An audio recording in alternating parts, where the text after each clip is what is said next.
Just a few days ago, we saw Tyler Buchner enter the transfer portal. At one time, he was considered the future of Notre Dame football, was the top high school quarterback in the country, and was probably going to be a high-end NFL draft pick at one point. Yesterday, I started working on a What Happened To video about him at Notre Dame, but today we found out some really big news, so I'm going to have to adjust that. Tyler Buchner was rumored to be going to Alabama, and as of this afternoon, it is official. He'll be joining his former offensive coordinator Tommy Rees down in Tuscaloosa. He'll be thrusted into a 5-man quarterback battle, and in today's video, I want to talk about Tyler Buchner, talk about this transfer, go through who he is. I'm also going to be joined by my friend Bobby, who's a Notre Dame superfan and also has a great YouTube channel on this platform, so he's going to talk about what happened to him at Notre Dame. But before we get started, be sure to leave a like, subscribe if you're new, and let me know what player, team, topic, or situation I can cover next. Now, let's go ahead and talk about Tyler Buchner. In order to understand this transfer, we first need to go back in time. As a freshman in high school, Buchner was a huge deal as he got his first offer. He said, quote, "UCLA was the first school that offered me. I got that the summer going into my freshman year." Buchner was always a big-time athlete, as he was also a standout lacrosse player and probably could have played that sport at an elite level as well. His lacrosse skills were enough for him to commit to Michigan in 8th grade, but there was an NCAA rule at the time that prohibited contact between lacrosse coaches and prospects before September 1st of their junior year. That rule was literally being passed during his visit to Ann Arbor, which created false pressure to speed up a process that the NCAA wanted to slow down. But there was obviously more potential with football, and scouts knew that about him from a very young age. Eventually, he began to work with an elite trainer by the name of Kevin Samuel, who raved about Tyler from the beginning. He said his DNA is a little bit different. He's probably the most gifted high school athlete that I've ever worked with. Even with some NFL players, you'll have to sit there and explain the exercise a few times, but with Tyler, you explain the exercise, he figures it out, and he's executing it at a very, very high level.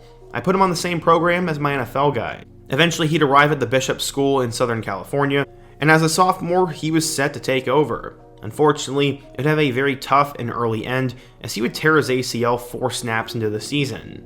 This would make things ridiculously difficult on him, but he would make a new friend out of it.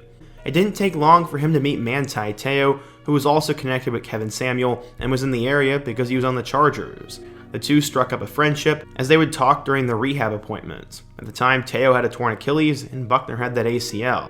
This would help the young star get valuable mentoring and was introduced to the Notre Dame way of life. Buchner said, quote, "I've picked his brain for hours in there, asking him how to handle things.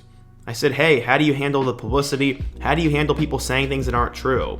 He's been really great. Little did Tyler know just how much he'd be put in the national spotlight as he would break out into the stratosphere, having one of the best single seasons we've seen this century. As a junior, he went absolutely insane.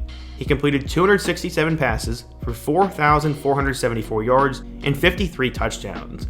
To go along with that, he had 1,610 rushing yards with 28 touchdowns on the ground. Let's do a little quick math there. That's 6,084 total yards and 81 touchdowns in only 13 games.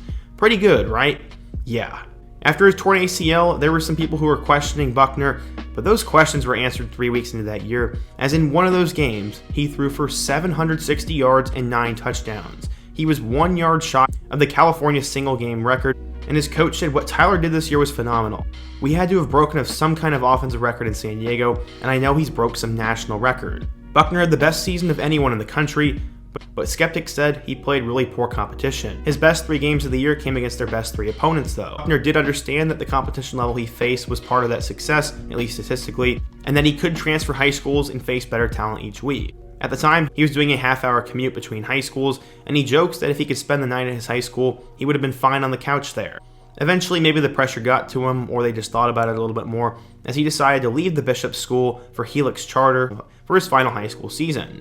His family said, quote, "This was a really hard decision. It started because of his interest in enrolling early at Notre Dame, and was centered around his focus on being the best student-athlete he can be. Ultimately, we all agreed that this would be the best for our family and Tyler." Sadly, he never got to play, as California delayed the start of high school football until the spring, and at the time, Buchner had already graduated and decided to enroll early at his next school. But what school was that going to be?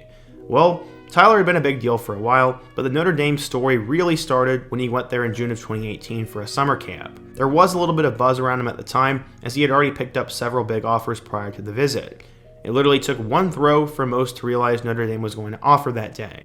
One coach said, quote, "I remember one of his first offers when Alabama was out there. They watched him warm up, and after his first throw, they were like, yep, we're going to offer. Part of what made Buchner so attractive was his distinct skill set. He wasn't just a pocket passer, and he wasn't even a typical dual threat guy. He connected on throws that most players wouldn't dare attempt, and he even said that in garbage time of games, he would attempt more difficult throws just to see if he could complete them. He developed a ton of praise, but where would he end up going? Well, he picked Notre Dame over 15 other offers, including Alabama, Georgia, and Michigan, basically all the big boys. The moment he said he knew he wanted to go to Notre Dame was after meeting offensive coordinator Tommy Rees and all the staff that went to the camp in 2018, and that's when things would start to click. I guess that makes sense now that he's going to Bama. He also loved to be academically challenged, so Notre Dame was going to be a great fit, but this didn't stop other schools from reaching out. When Buchner committed to Notre Dame, Stanford's quarterback coach Tavita Pritchard reached out to see just how committed Buchner actually was. He said short of Notre Dame's campus burning down, he'd be attending college in South Bend. There was also the Michigan lacrosse coach who called just to make sure he wasn't still committed. Remember, he committed there in 8th grade. He was pumped, but it was going to be tough. There'd be plenty of changes in Buchner's life as he'd have to move more than 2,000 miles away. South Bend didn't have the nicest weather, academics were a little bit more challenging, the competition would improve drastically, and the strength and conditioning program would require an adjustment. He was ready though, and scouts knew he was a big deal. According to 24/7 Sports, Buchner was listed as a 4-star recruit, the number 11 quarterback, and the 71st best player in the class of 2021. So, how would the QB prodigy do in South Bend? Well, I'm going to turn it over to my friend Bobby, who's going to talk about his Notre Dame career, and he has a great channel where he primarily talks about college basketball, but he's really close to 2,000 subscribers, and he makes great content, so quickly be sure to click the link down below and subscribe to his channel and give him some support. Now, let's turn it over to him. As a Notre Dame fan, it's always tough seeing a member of your program leave, and believe me, we've had a lot of experience with that recently. Brian Kelly left us for LSU, then we had our offensive coordinator Tommy Rees spurn us and take the same position at Alabama, and now Tyler Buchner, who was a 5-star recruit coming out of high school and thought by many to be the future of the quarterback position at Notre Dame, is headed to the transfer portal after 2 seasons with the Irish. While I don't think Buchner leaving is quite as devastating of a blow as many Irish followers seem to believe, mainly because of Wake Forest transfer Sam Hartman, who has thrown for close to 13,000 yards and 110 touchdowns in his career and was very clearly going to be the starter the minute he arrived in South Bend, it's still tough to see someone like Buchner leave, despite his limitations as a quarterback. It's important to note that Tyler Buchner hasn't played a whole lot of football recently. His last full season as a starting QB was his junior season in high school, and since then he's had to battle through pandemic-canceled seasons, long-term injuries, and constant role upheaval. As a freshman, Buchner was primarily used as a change-of-pace quarterback, often coming in for design runs on plays where Jack Cohn's limited athleticism would have tanked the Notre Dame offense. And then as a sophomore, he only started 2 games, both losses to Ohio State and Marshall, before injuring his shoulder and missing the rest of the regular season. And it's not like Buchner was super encouraging as a starter in those 2 games either, as he didn't record a single passing touchdown and he threw 2 back-breaking interceptions in the ugly loss to the Thundering Herd. Perhaps the 2022 Gator Bowl is the best possible encapsulation of Buchner. In a thrilling 45-38 victory over South Carolina, Tyler threw for 274 yards and 3 touchdowns, while also rushing for 61 yards and 2 touchdowns as well. And on these plays, he looked like the future of Notre Dame. But then you remember the 3 baffling interceptions he also threw in that same game, and you begin to see why Sam Hartman was a much needed upgrade. Despite the natural talent Buchner has flashed throughout his career, it just has never really seemed to consistently click. And your guess is as good as mine as to whether that can happen at a school other than Notre Dame. So after Buchner entered the portal, it was pretty clear he was going to go to the state of Alabama. Some said Auburn, but most said Alabama. This morning, he made it official as he took to social media, saying, quote, "Sometimes life brings opportunities that are beyond anything you can imagine, and that is what happened today. I've committed to play football for the University of Alabama and head coach Nick Saban. I know this is the best decision for my future, and I can't wait to get to Tuscaloosa and begin the next step of my football journey." So yeah, today Alabama got their 5th scholarship quarterback, and this is very intriguing for multiple reasons. 1, the portal is not a one-way street, as Nick Saban recently said.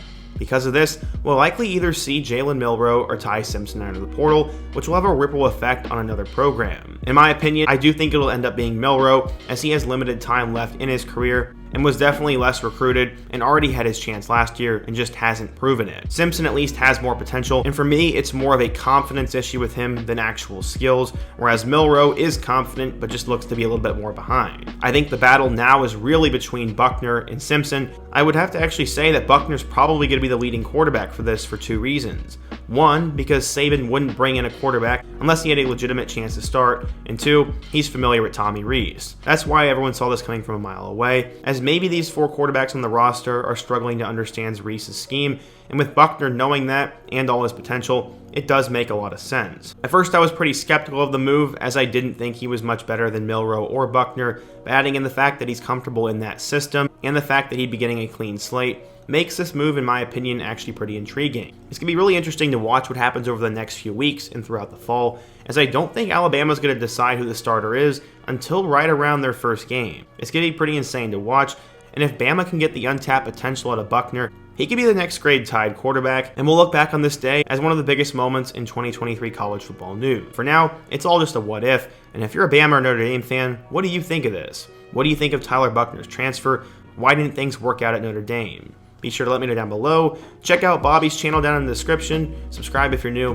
and check out all my other videos on the end screen, including my other video that previewed Alabama's quarterback battle. I hope to see you guys again soon, but until next time, peace.